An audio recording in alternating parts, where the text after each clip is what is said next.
જૂનાગઢની વાત કરીએ તો કેશોદમાં બાઇક સાથે આખલો અથડાતા એક યુવાનનું મોત થયું છે। રખડતા ઢોરની સમસ્યા યથાવત છે।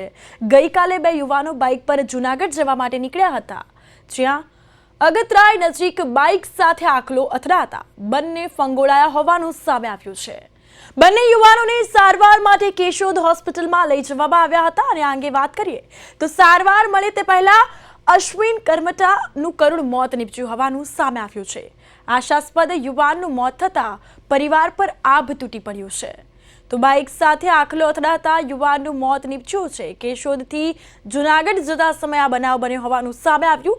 બંને યુવકોએ સારવાર માટે હોસ્પિટલ ખસેડવામાં આવ્યા હતા। આ અંગે આસપાસના લોકો પણ ઘટના સ્થળે એકઠા થઈ ગયા હતા અને પરિવારના મોભી વ્યક્તિનું મોત થયું છે। પરિવારમાં હાલ તો આફતનું પહાડ તૂટી પડ્યું છે, આભ તૂટી પડ્યું હોય તેવી પરિસ્થિતિ સર્જાઈ છે અને પરિવારમાં પણ માતમનો માહોલ છવાયો।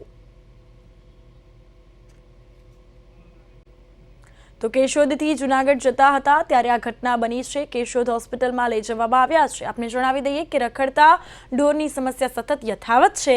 હાલ પણ આ પ્રકારની સમસ્યા જોવા મળે છે ત્યારે અગતરાય નજીક બાઇક સાથે આખલો અથડાતા બંને ફંગોળાયા હોવાની વિગતો પ્રાપ્ત થઈ છે। આ સાથે વધુ માહિતી માટે જૂનાગઢથી અમારા સંવાદદાતા યજ્ઞેશ ભટ્ટ ફોન લાઈન પર જોડાઈ ગયા છે।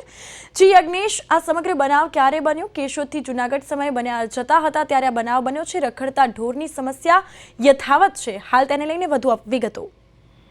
જી કૃપા, ખાસ કરીને જણાવી દઉં તો ગઈકાલનો આ બનાવ છે।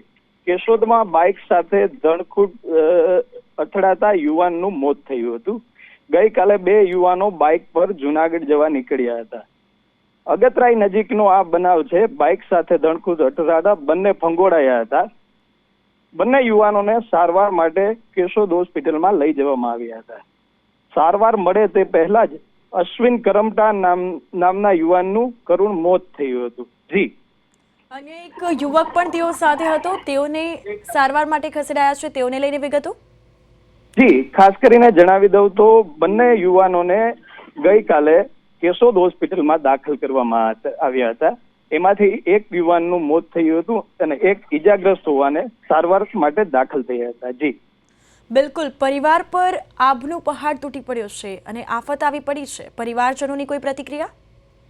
જી, ખાસ કરીને જણાવી દઉં તો અત્યારે તો હાલ તો હોસ્પિટલેથી જે યુવાનનો મૃતદેહ છે તે ઘરે લઈ જવામાં આવ્યો હતો અને પરિવારો કરુણ પીકા સર્જાઈ હતી। જી, તો હાલમાં જો વાત કરીએ તો જૂનાગઢમાં પણ રખડતા ઢોરોનો ત્રાસ યથાવત છે।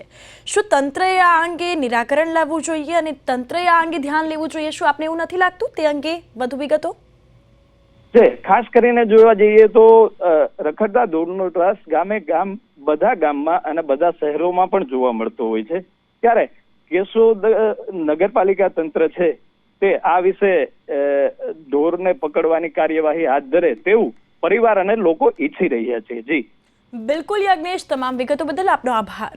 તો કેશોદથી જૂનાગઢ સમયે જતા હતા ત્યારે આ બનાવ બન્યો છે અને બંને યુવકોને સારવાર માટે હોસ્પિટલ ખસેડાયા છે। એકનું મોત થતા પરિવાર પર અત્યારે માતમનો માહોલ છવાયો।